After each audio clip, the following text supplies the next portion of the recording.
대형 병원 직원 식당을 이용했던 직원 수십 명이 식중독 의심 증세를 보여 보건당국이 조사에 나섰습니다.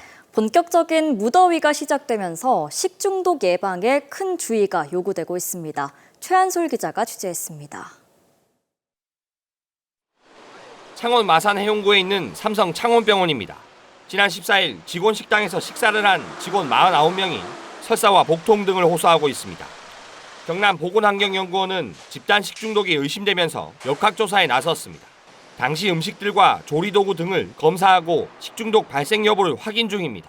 설사 증상을 호소하는 직원들이 발생하여 절차대로 즉시 관할 보건소에 신고하고 현재 원인을 규명하고 있습니다. 본격적인 무더위가 시작되면서 식중독 발생의 우려는 하루하루 커지고 있습니다. 식중독은 무엇보다 식재료 보관이 중요합니다. 식재료가 많을수록 더 엄격한 재료 관리가 필요합니다. 여름이 되다 보니까 식재료 짓때 이제 내일 쓸 거는 이제 앞날 오후에 마칠 때 이제 들러놓고 그래갖고 냉장 보관해놨다가 아침에 짓때 해가 내고 그럽니다. 상추 등 채소류는 씻은 뒤 물기를 제거하고 곧바로 냉장 보관해야 합니다. 특히 계란 요리는 살모넬라균을 옮길 수 있어 충분히 익히고 빠르게 식히는 등 관리에 주의가 필요합니다.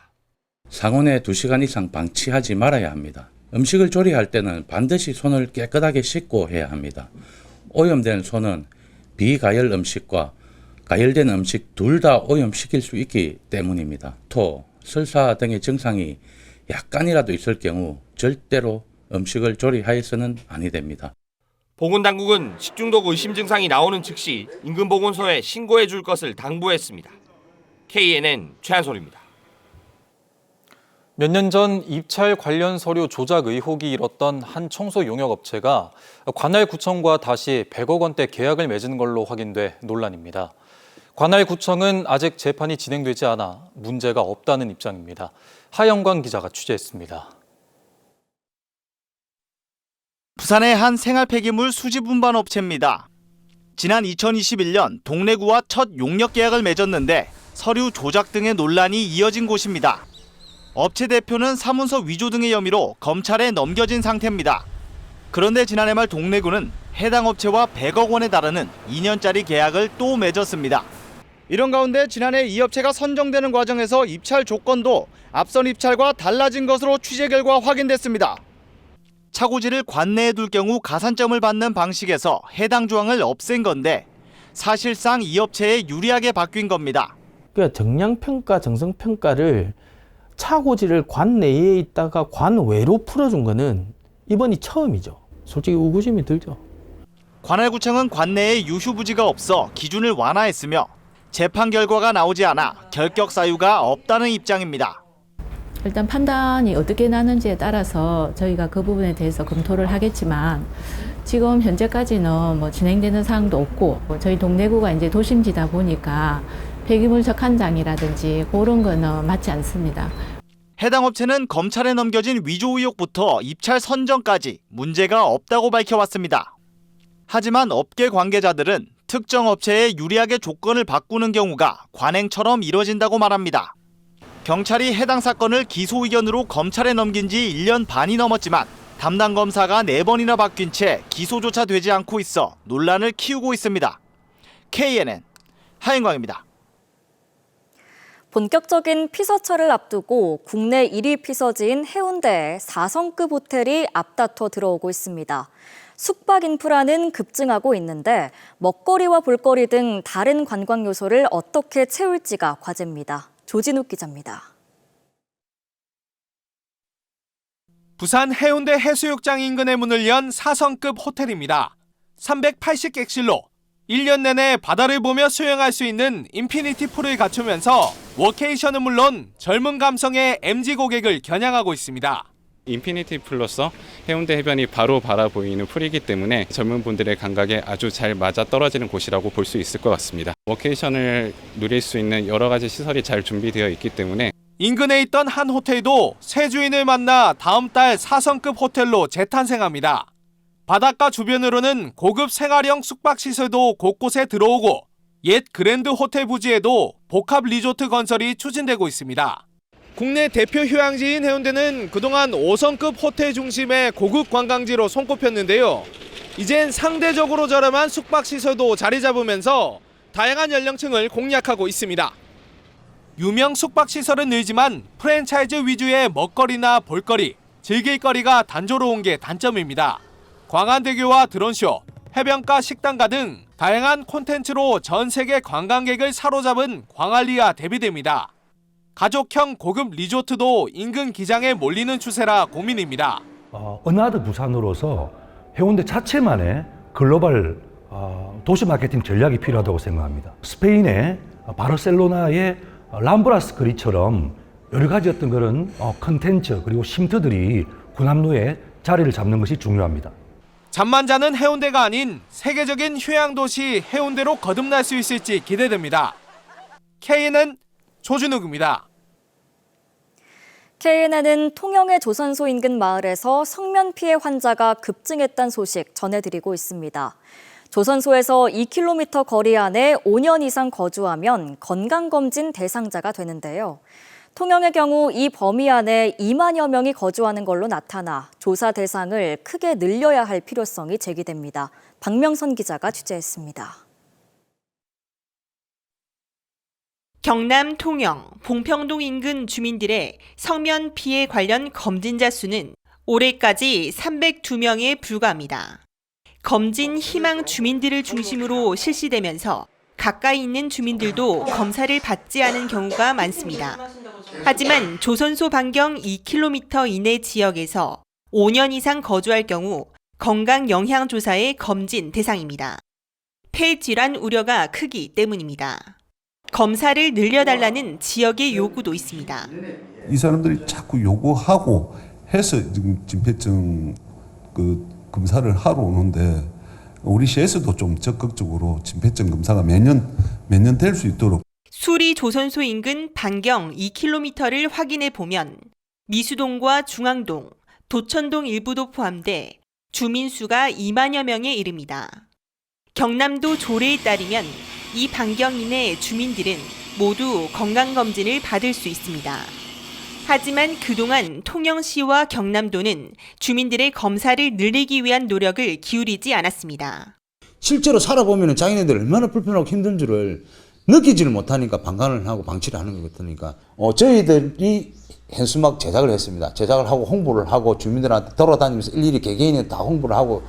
성면폐증은 초기 증상은 잘 나타나지 않지만 호흡 곤란까지 진행되면 이미 위험한 경우가 많습니다. 그만큼 빠른 검사와 진단이 중요합니다. 질병을 알고 여기에 대응을 할 수 있다는 부분이 중요하고 진단을 받게 되면은 정기적인 건강진단을 통해서 이것이 더 진행하진 않는지 혹은 다른 질병, 암이라든지 이런 부분으로 또 발생하는 부분은 없는지 이런 것들에 대해서 관리를 할 수 있고. 성면 피해 건강 영향 조사를 위한 경남도 예산은 한 해 약 1억 원입니다. 숨어있는 성면 피해자들을 찾기 위한 행정적인 지원이 시급합니다. KNN 박명선입니다. 부산에서 추진되고 있는 공공기업협상제 부지는 대규모로 개발되기 때문에 도로 확보 등 교통 대책이 중요한데요. 면밀한 대책을 세우지 않으면 교통난을 가중시킬 수 있는 만큼 대책이 절실합니다. 김민욱 기자가 보도합니다. 부산 공공기업협상 3호로 추진 중인 옛 다대한진중공업 부지입니다. 전체 17만 제곱미터 부지에 3,095세대 아파트와 200실 이상 규모 특급 호텔이 들어설 예정입니다. 공공기업은 1,600여억 원을 내는 조건으로 부지는 공업지역에서 준주거지역 등으로 변경됐습니다. 하지만 현재 진출입 도로를 보면 수리조선소 인접도로는 중앙선도 없고 왕복 2차로 수준으로 좁습니다. 이곳에는 3,000여 세대 규모의 아파트와 호텔이 들어설 예정이어서 넓은 진출입로가 확보되지 않으면 교통난을 겪을 수밖에 없습니다. 원래 이 아파트 들어오면 길 먼저 확보를 해놓고 하잖아. 공장도 다 뜯어야 하잖아. 인접 성창기업과 같이 개발하지 않는 한 진출입로 확보가 쉽지 않은 상황. 사업자 측은 수리조선소와 보상을 진행한다는 계획입니다. 부산시도 지난해 8월 교통영향평가를 거쳐 왕복 2차로에서 4차로로 넓힌다는 계획입니다. 공공기업상 4호로 추진되는 옛 부산외대 부지. 해양치유센터가 들어설 전략산업용지는 산 정상부에 위치해 접근이 어렵습니다. 부산시는 인근 재개발로 생기는 도로와 연계하겠다는 입장입니다. 뒤쪽에 별도의 도로를 개설할 예정입니다. 사업 시행자가 개설합니까? 아니면은 사업 시행자가 개설해요? 하지만 공공개발이 민간 재개발에 의존한다는 지적이 나왔습니다. 이 공공기업 협상안 이 자체만으로도 이 전략산업용지가 핵심인데 그게 해결이 안 되니까 다른 그 정비구역을 이용해가지고 진입로를 만들어야 돼요. 기장 옛 한국유리부지 등 부산의 공공기업 협상 부지는 민간의 개발 혜택을 주는 만큼 철저한 교통대책이 필요하다는 지적입니다. KNN 김민욱입니다. 지난달 9일 갈등을 빚던 유튜버를 법원 앞에서 잔혹하게 살인한 50대 유튜버 A씨의 첫 공판이 오늘 열렸습니다. A씨는 검찰의 공소 사실에 대해 계획 범행이 아니며 살인 의도 없이 상해를 입히기 위한 목적이었다고 답변했습니다. KNN이 단독 보도한 부산 외국인 전용 지역화폐가 정식 출시됩니다. 부산시는 동백전 결제와 캐시백 혜택, 대중교통 이용 등의 기능이 포함된 외국인 전용 지역화폐 부산페이를 내일 출시한다고 밝혔습니다. 부산페이는 기존 동백전과 달리 백화점과 면세점에서도 사용이 되지만 캐시백 혜택은 없으며 모바일 앱을 통해 비짓 부산 패스를 사거나 다양한 관광 정보를 얻을 수 있습니다. 국민권익위원회가 오는 30일 폐점을 앞둔 롯데백화점 마산점에 입점한 업체들의 고충을 듣는 현장회의를 열었습니다. 현장회의에서 권익위는 소상공인들의 애로사항을 듣고 지원 방안을 찾는 한편 제도 개선 사항은 관계부처에 권고해 처리 방안을 찾기로 했습니다. 진주 사천 행정통합 논의를 민간 주도로 하기 위한 진주 시민통합추진위원회가 출범합니다. 진주 지역 경제, 문화, 시민단체 등 40여 명이 참여하는 시민통합추진위는 오는 24일 공식 출범할 예정이며 사천과 함께 연합시민통합추진위로 확대할 방침입니다. 부산의 1인 가구 취업 비율과 맞벌이 가구 비율이 전국 최저 수준인 것으로 나타났습니다. 통계청이 지난해 하반기 현황을 조사한 결과 부산은 1인 가구 취업률이 53.1%로 전국에서 가장 낮았고 맞벌이 가구 비율 또한 42.3%로 고연봉자가 많아 맞벌이가 전통적으로 적은 울산에 이어 두 번째로 낮은 것으로 나타났습니다. 특히 1인 가구 취업률이 낮은 것은 일을 하지 않는 독거노인 비율이 높기 때문이며 맞벌이 비율이 낮은 것은 일자리가 부족해서인 것으로 분석돼 대책 마련이 시급한 것으로 나타났습니다.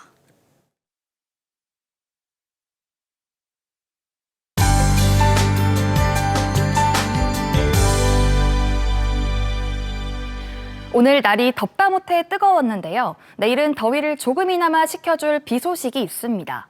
오전부터 밤사이 오락가락 내리겠고 경남 남해안에 5에서 10mm, 부산과 그 밖의 내륙으로는 5mm 안팎으로 양은 적겠습니다.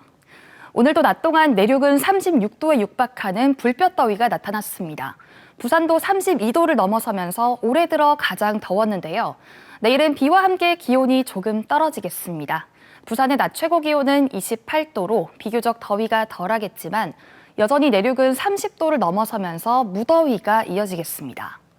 오늘 밤부터 제주도는 장맛비가 시작되겠습니다.